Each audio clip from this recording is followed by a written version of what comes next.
Hi everyone, so now we are going to discuss the next important utility which is normally used in shell scripting called awk.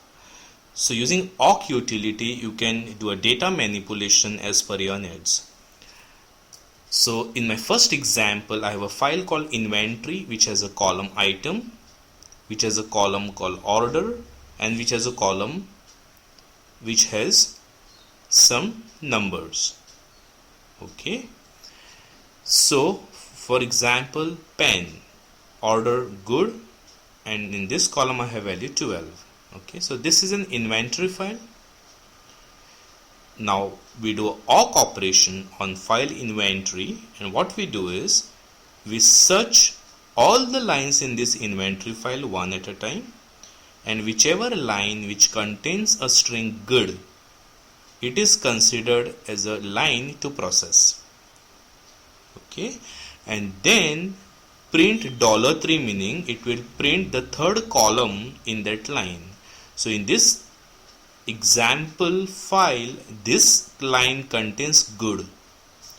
Okay, so I need to print the third column. So in this line, which is the third column? 1 2 3, this is the third column. So I print a value 10 on screen. Is this line contains good? No, this line contains good, so we print the third column on the screen. This line also contains good, so we print third column on the screen. So using awk we go through each lines of this file, and whichever line which contains good we print its third column on the screen. So we have manipulated the data. Yeah. In the second example I have a different file called inven. In this 1 2 3 4 I have 4 different columns and these are its contents. So let's learn what we do in awk in this example. In this awk again we read a file called inven file. So we will process each lines from this file. Okay, and what do? We print the first and second column. So we print the first and second column from this file. Then we print this particular string, that is arrow followed by rupees, arrow followed by rupees. So we print this string as it is here, and then we multiply the value of third column with fourth column and print its result here. So the value of third column is 5, the value of fourth column is 20. 20 multiplied by 5 is 100, which we print here. I'll just explain this again. We print value of column 1 and 2, so 1 and 2 column is printed here. Then we print this string as it is over here, and then we multiply the value of column 3 and 4 and its result we print here. So we do this for all the lines of this file and we get this as the output. Now let's see some predefined variables of awk. Okay, so I type this content and put that in a file called defware. Okay, I type this on the screen and then I need to press Ctrl C to exit. Okay, so this is a way of typing some text on the screen, and on Ctrl C it will save this content in the file called def_var. Okay, in this example, so I type this text and the text gets saved into def_variable file. Okay, so what are the predefined variables here? NR stands for the number of a row that I am processing right now. NF stands for the number of fields of this particular row. Okay, so I am running awk utility. -f means please process this file defware. Okay, so it will read the lines from this file, it will process it. Okay, so -f means the code for your awk is contained in this file, and inven is your source file. So in this command if you see, inven was my source file and this was my data processing expression. So in this example dev_var is a file which contains the code for data processing. So instead of just writing the data processing expression here, we have a data processing expression in a file now, and we provide that file as an input to awk. That means the code for data processing is in this file, and inven is an input file, which is a source file on which we will be doing a processing which is written in this file. Okay, so we read the contents of inven file and apply the code defined in this file. Okay, so what do? We read the first line, okay, and it will print this on the screen, printing record hash, then nr is the number of the row in a file. This is the first line, so value 1 is printed. Then it will print this on the screen, open bracket, $0, meaning it will print the actual line. This line is printed here. Then it will print this as it is over here. NF is how many fields this particular line has, 1, 2, 3 and 4.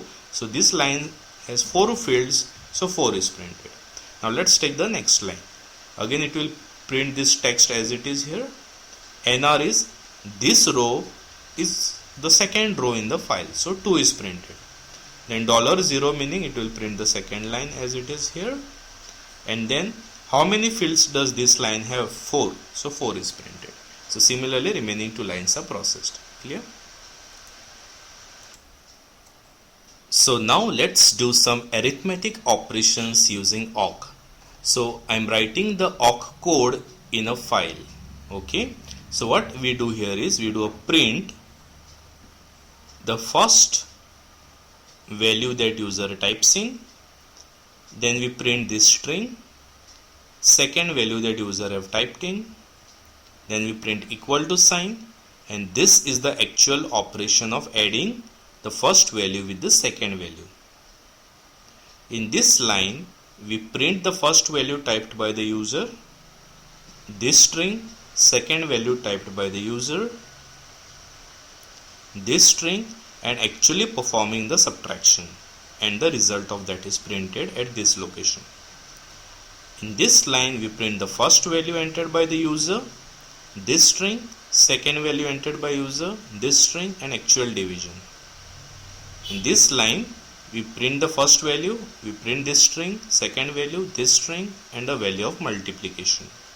In this line of the code we print the first value, this string, second value, this string, and actual result of modulus operator.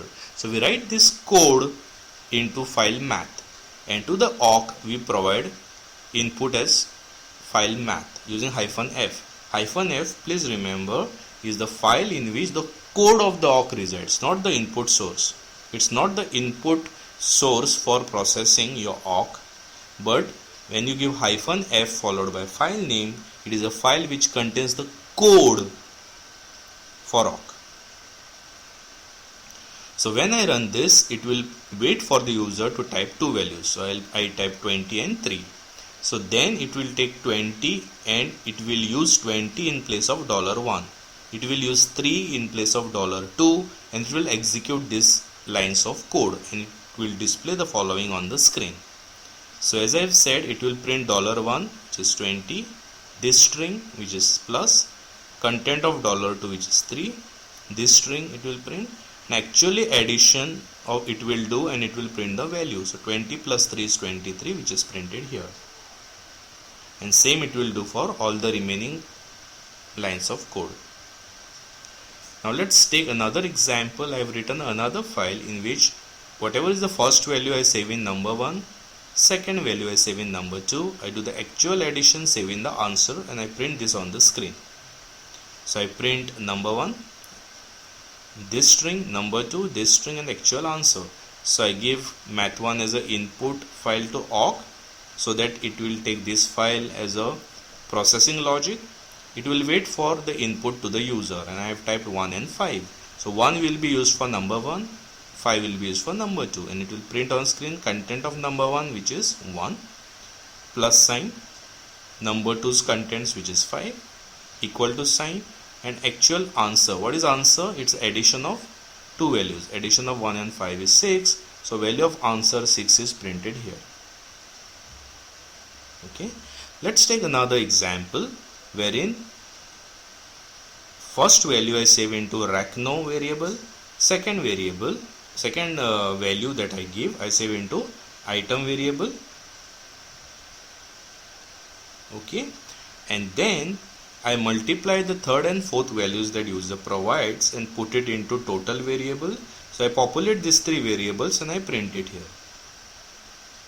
So in this awk I've given again -f and the build file which contains the code, and invent file which is the inventory file having my input. Okay, so it will process this file line by line. It will print the first column of this line as it is. It will print second column of this line as it is. It will print rupees on the screen. It will multiply the third and fourth column and it will print that as a total. And it will do it for each of the lines of file invent. Clear? This is a powerful concept of awk.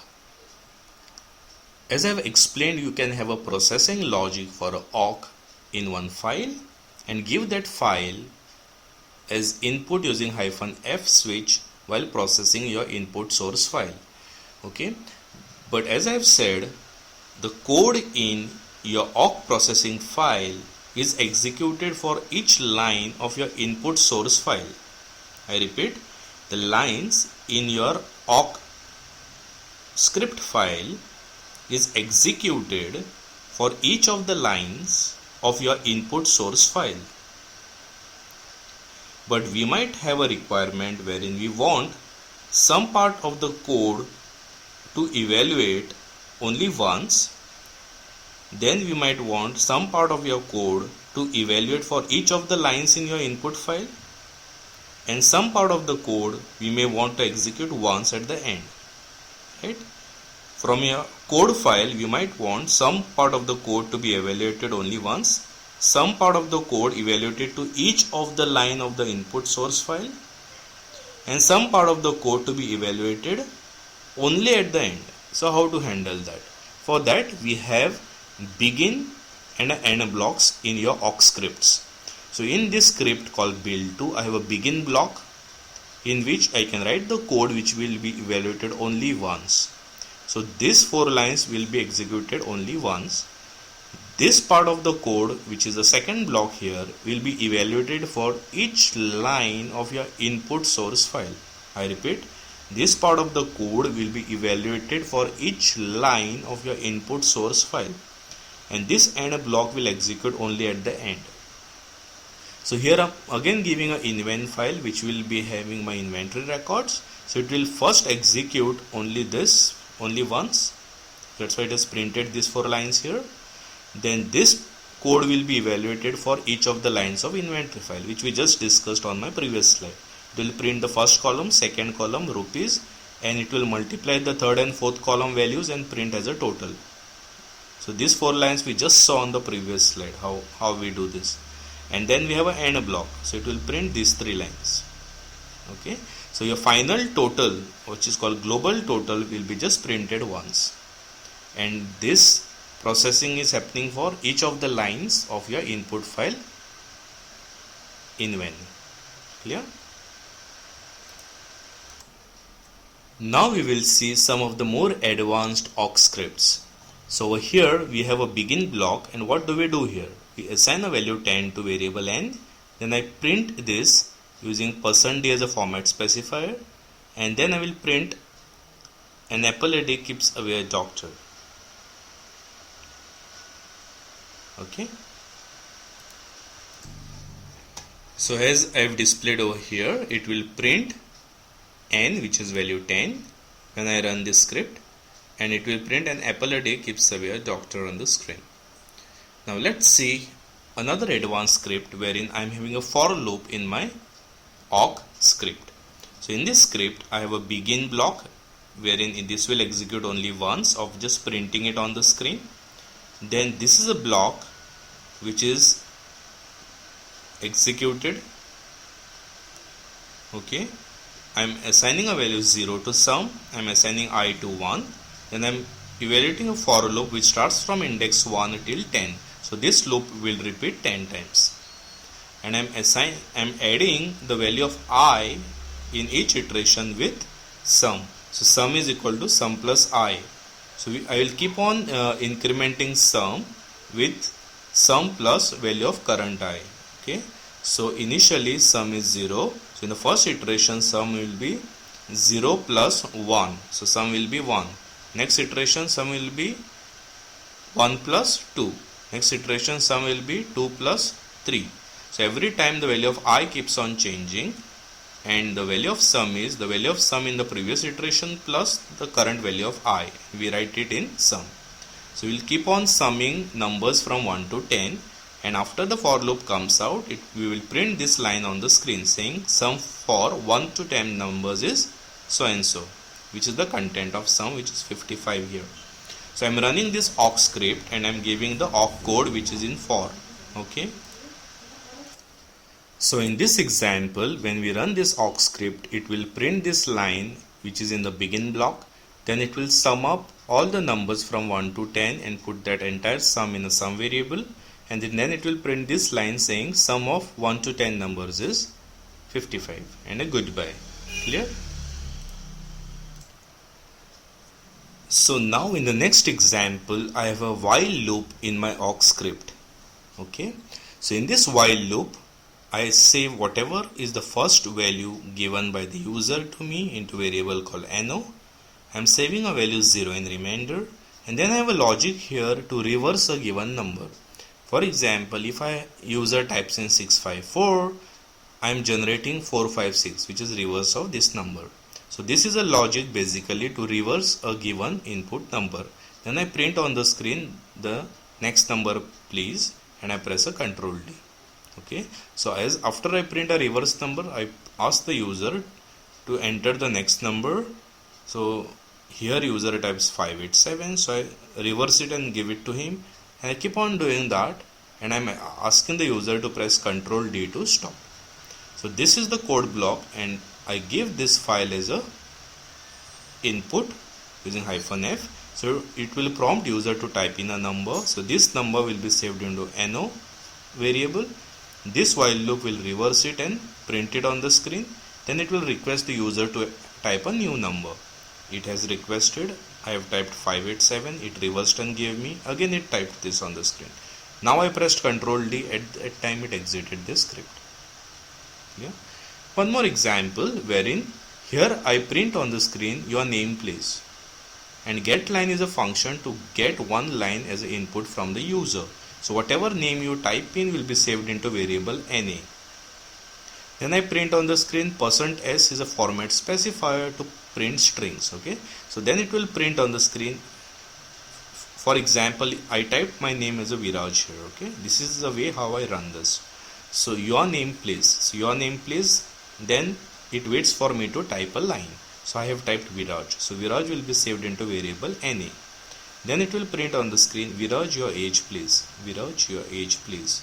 So I typed in my age here, and that got saved into variable age. So this getLine will accept my age. This getLine will accept my name. Okay. So after it prompted for this message asking me for age, I typed in my value, which got saved into age variable. Then it prints this line on the screen saying hello Viraj, next year you will be age plus 1. Okay, so here I wanted to depict you all using getLine we can accept the line from the user.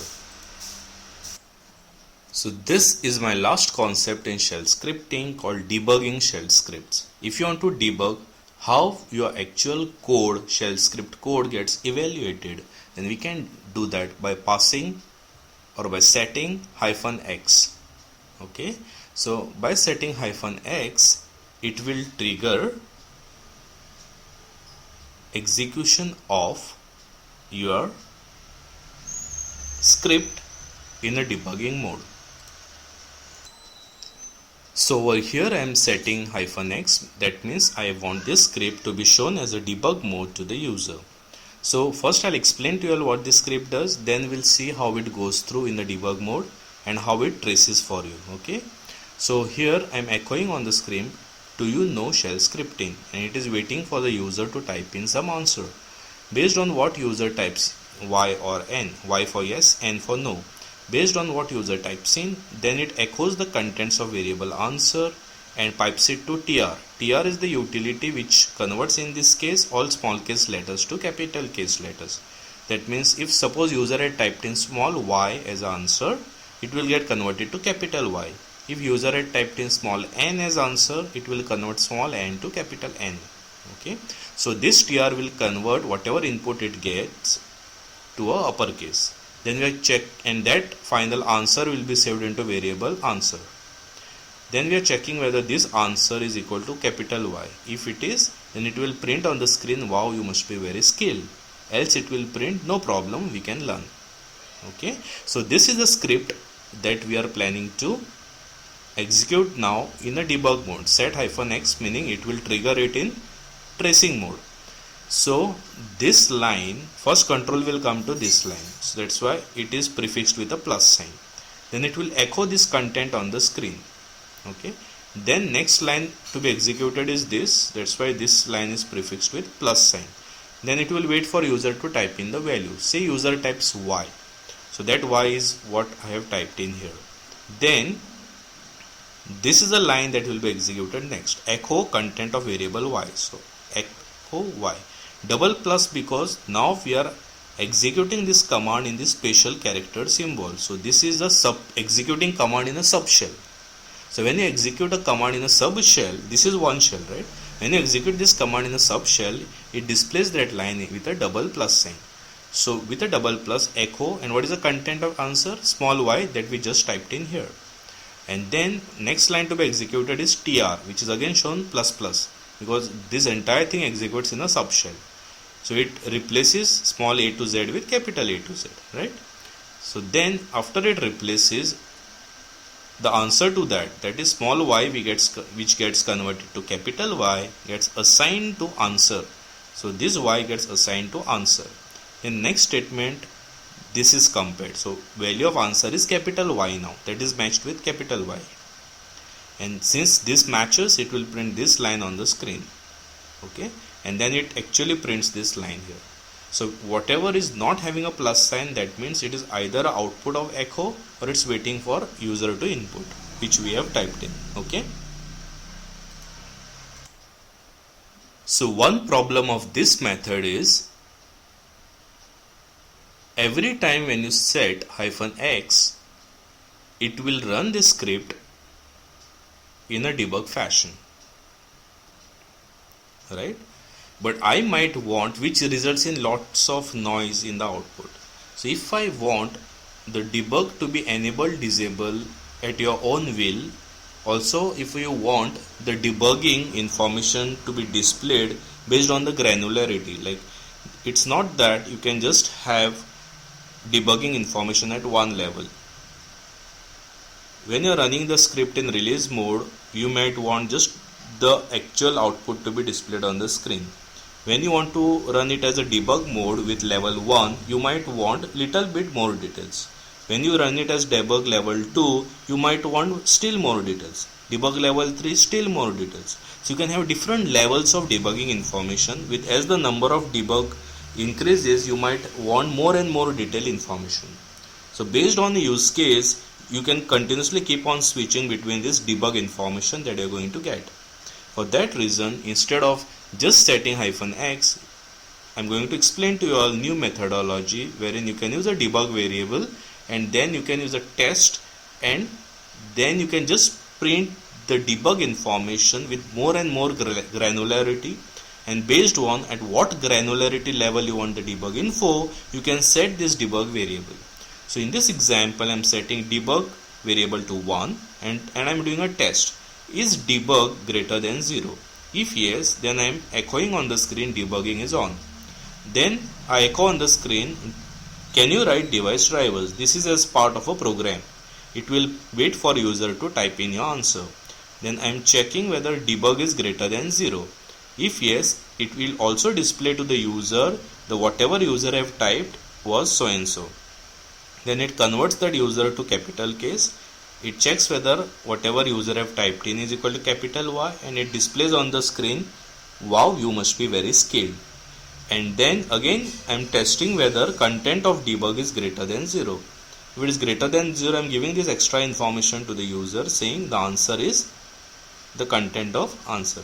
So if you can just notice carefully here, so this extra information of printing debugging is on, printing what user typed in, printing what this answer is after converting to uppercase, will be only printed if the debug value is set greater than 0. If I set debug to 0 here, by just setting at one location, my entire debugging information will be stopped printing on the screen. When I make this 1, suddenly my debugging information will be enabled and you will get debugging information.